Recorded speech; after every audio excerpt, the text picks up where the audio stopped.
living like the winter do. See me with the crew, had to get some food. I see you looking like you do. Had to make a move. Still I gotta grow in a Jimmy Choo. Break the rules, nigga not a fool, but I'm in the mood. Peace, y'all. It's your boy Nate Almighty, aka the Global Dark Skinny Ambassador. Drip check alert. Reporting to you live from the Lower East Side with another Rikers Island story, alright? I've been getting a lot of requests about this from white boys asking about what it's like for white boys in Rikers Island.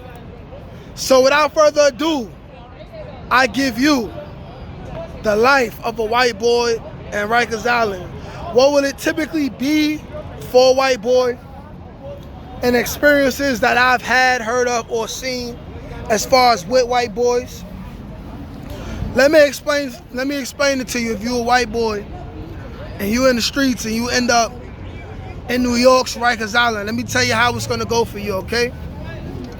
But before we get into that, I wanna say, like, share, comment, subscribe, man. You're in for a good story. We almost at 12K. Shout out to the new subscribers. Shout out to the ones who've been there since day one. I love and I appreciate you, man.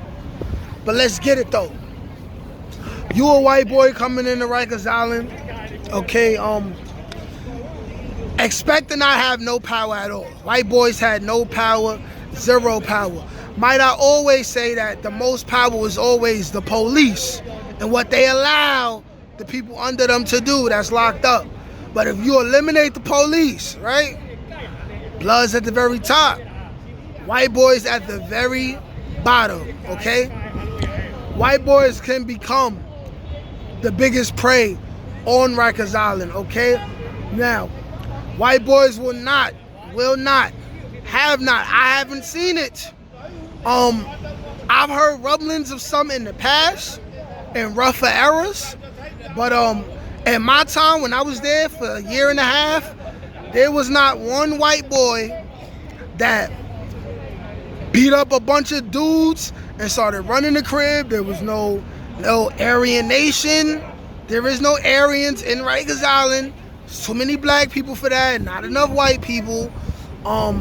White boys, no power whatsoever. However, I have seen a few get their weight up some sort and have some respect within houses. Like, for instance, there was a white boy, blonde hair. He looked like, let me put a picture in your head. He looked like Shaggy from Scooby-Doo. Now, what I know about this white boy was he had came in way before me. He originally was a day room dummy, but he was likable. He basically climbed the ranks.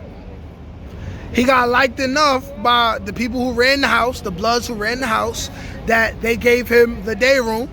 And when they give you the day room, they basically mean that they giving you permission. You're the one day room dummy that they giving you permission, right, to boss around the other day room dummies, right? When the people above him don't want to deal with them or they too busy to deal with them, the person who has the day room has permission to turn the TV off sometimes when everybody else is too loud in the day room and tell all the other day room dummies to shut up. He would have permission to slap other day room dummies.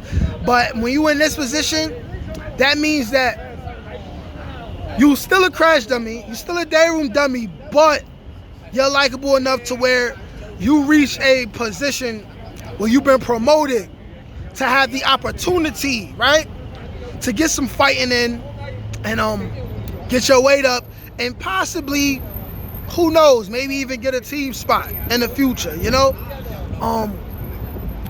What I know of this white boy is he never made it to have a team spot, but he did make it to not run the day room no more and be able to do whatever he wanted to do. I did see that, but how he personally got there was a whole lot of ass kissing, being a sneak and you know what I mean? not the real right way, you feel me? Not the real right way. I haven't seen too many white boys. Other than that, oh wait, there was another white boy. Now we were in 5 Main when this white boy came. He only lasted a couple hours. Being why is because the dudes that ran the crib and the guys on the team, they thought it'd be funny because, mind you, we don't see too many white boys like that. It's usually all black and Hispanics, and then you have like these weird little one-offs where you have like some Russian kids that's rich. They might have did some real crazy stuff, but they got bailed out. They never stayed for that long. And you might have a couple Asian dudes that come in every now and then, you know what I'm saying? They was coming in more than the white boys, even though they still had low numbers.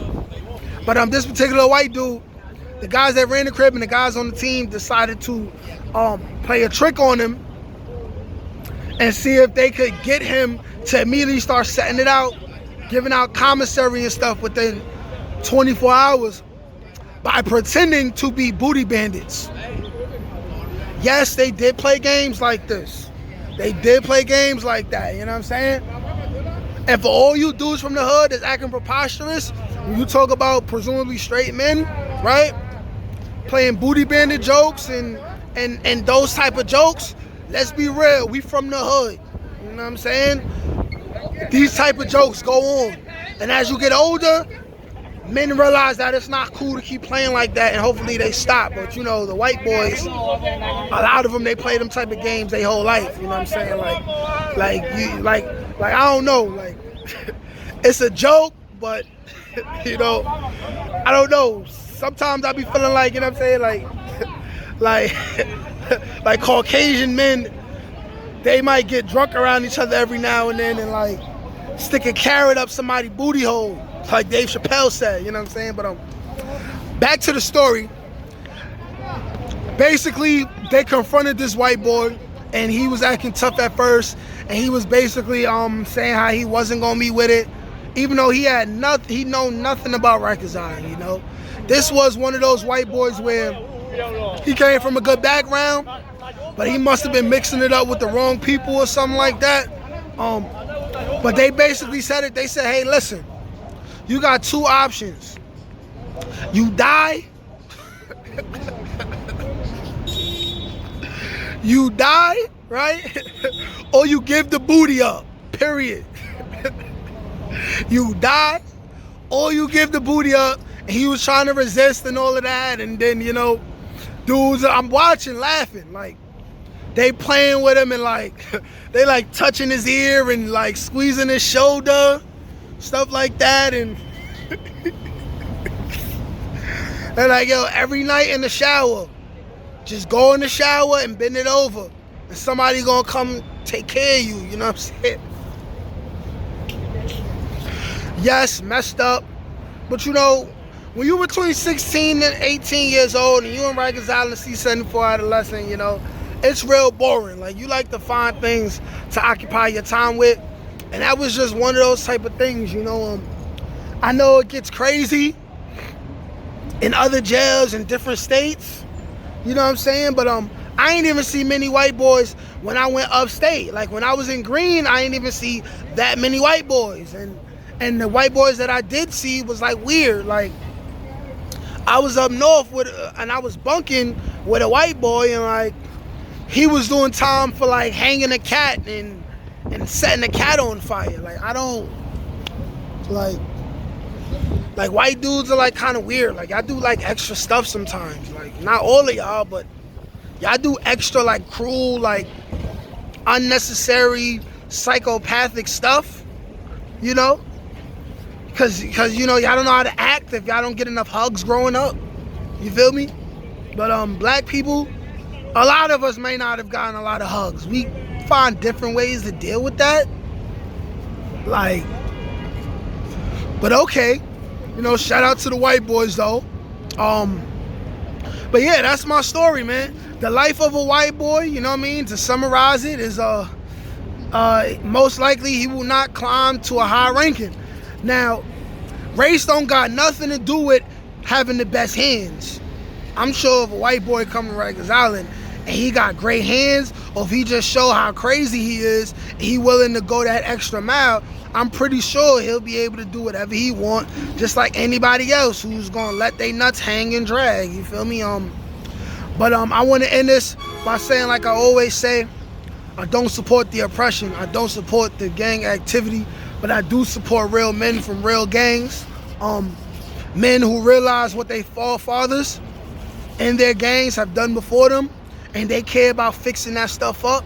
They care more about the youth, and especially gang members who are willing to work with other gang members for the kids, for the future of the children, and for helping our people become better people and reach a higher level of understanding, a higher level of peace, and a higher level of love amongst one another.